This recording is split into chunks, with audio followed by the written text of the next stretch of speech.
monde, j'espère que vous allez bien. Je vous retrouve aujourd'hui dans une nouvelle vidéo challenge, ni plus ni moins. Je ne sais pas si c'est vraiment un challenge, mais vous avez été nombreux et nombreuses à me demander de réaliser un handspinner en Fimo. Donc j'ai trouvé l'idée super cool, etc. Moi j'ai découvert ces petits engins lors d'une après-midi avec la famille où un de mes neveux m'a montré la chose. Et il m'avait dit qu'il avait trouvé un tuto sur internet pour réaliser des handspinners avec uniquement des roulements. J'ai regardé ce tuto et je me suis dit, ah mais voilà, on va utiliser des roulements comme base et on va recouvrir ça de Fimo pour réaliser les handspinners.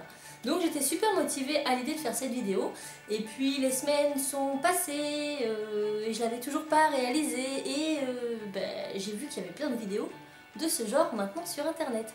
Donc je me suis dit mince, on va dire que j'ai copié, donc je vais pas la faire. Donc j'étais partie pour ne plus la faire et puis je me suis dit mince, c'est bête, c'est bête.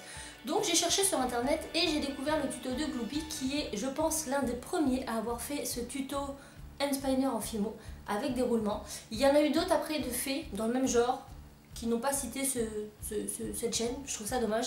Du coup je me suis dit bah écoute, tu vas faire un tuto en t'inspirant du sien. Donc j'ai clairement regardé sa vidéo, j'ai refait la mienne. J'ai pas exactement fait pareil pour le schéma, moi j'ai utilisé un compas, lui utilise les roulements, mais bon en gros c'est la même chose. Mais je tenais quand même à ce que vous alliez voir sa vidéo parce que c'est quand même lui qui a lancé la première. Je trouve ça normal. En plus, il a plein de vidéos assez sympas sur sa chaîne de DIY, de tests, etc. Donc écoutez, je vous mets la vidéo de Gloopy en partie plus information. Et je vais vous laisser avec ma vidéo. Et je vous retrouve après pour vous dire ce que je pense de ces handspinners en Fimo. Je vous laisse avec la suite.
Voilà, ce tuto est terminé et ça tourne très peu.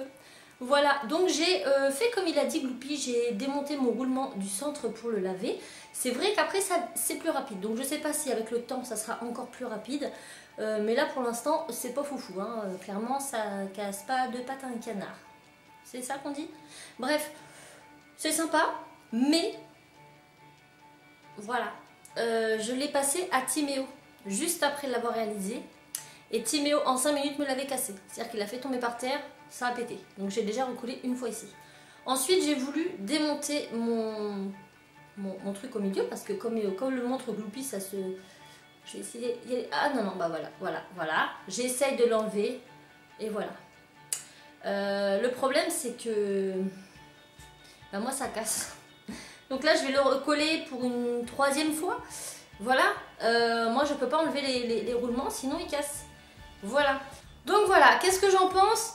Je suis très mitigée. Très mitigée dans le sens où, si vous avez des vieux pains de Fimo, voilà, de la pâte Burke, etc., récupérez votre pâte, prenez les vieux roulements de votre patin, en demandant l'accord à votre maman, de votre roller, de votre skate, de votre trottinette, etc. Et tentez l'expérience, ça peut être assez sympa. Mais si vous n'avez pas tout ça, il faut que vous achetiez des roulements tout neufs, de la pâte Fimo neuf, franchement, vous cassez pas la tête et allez chercher un unspinner, ça sera beaucoup plus simple. Maintenant on en trouve dans les commerces, d'ailleurs Créatitude en vend bientôt, début juin, ils seront disponibles en magasin, des lumineux, des machins, des trucs, des schnucks. Franchement vous allez gagner votre temps et votre argent. Moi les unspinner en Fimo, je les trouve trop larges par rapport au gabarit qu'on fait. J'ai essayé de prendre un unspinner à mon fils parce que mes enfants en ont en plastique, voilà. Et faire le contour, mais du coup c'est beaucoup trop grossier. Donc là je l'ai fait avec le gabarit, mais du coup c'est super grand et Timéo elle est trop petit et du coup ça passe pas. Donc il faut déjà avoir des grandes mains pour utiliser cela. De plus il tombe et il casse, je trouve ça un peu dommage. Et en plus vu que c'est du fait main, bah, c'est pas vraiment stable et quand vous le faites tourner en fait il a tendance à faire comme ça. Vous pourrez pas faire les figurines que vous voulez avec un handspinner que vous faites en Fimo, clairement. Moi je voulais tenter l'expérience pour voir, c'est fun. Si vous avez, comme je vous dis, de la vieille pâte, des vieux roulements, voilà, faites-le, c'est rigolo. Mais n'achetez pas tout le matériel pour en faire un, puisque finalement ça vous coûtera plus cher et ça sera moins fiable que de l'acheter neuf. Voilà mon petit conseil, j'espère que cette vidéo vous aura plu. Moi je me suis bien amusée à le faire, même si au final j'ai passé un temps fou et le truc il casse toutes les 2 minutes, donc ça me casse un peu les bonbons. Mais bon, c'est comme ça, j'espère que ce genre de vidéo test d'autres tutos vous plaira. Si vous en souhaitez d'autres, n'hésitez pas à me mettre en commentaire le tuto que vous souhaiteriez que je fasse, voilà, si vous avez des chaînes, voilà, des chaînes étrangères, etc., avec des tutos assez sympas, vous voulez que je teste pour voir si ça marche bien. Eh bien allez-y, moi je vous donnerai mon avis le plus sincère dessus. Comme je vous l'ai dit, le handspinner en Fimo pour moi c'est pas top. En tout cas pas pour faire des figures de ouf. Si c'est juste pour le garder dans vos doigts, le tourner devant votre ordinateur comme ça, oui c'est bien. Mais pour sinon non, c'est pas bien. Donc ça c'est mon avis personnel, voilà, je vous le donne. J'espère que cette vidéo vous aura plu. N'hésitez pas à la liker, à vous abonner, à partager. Je vous envoie plein de bisous et je vous dis à très vite dans une autre vidéo. Ciao!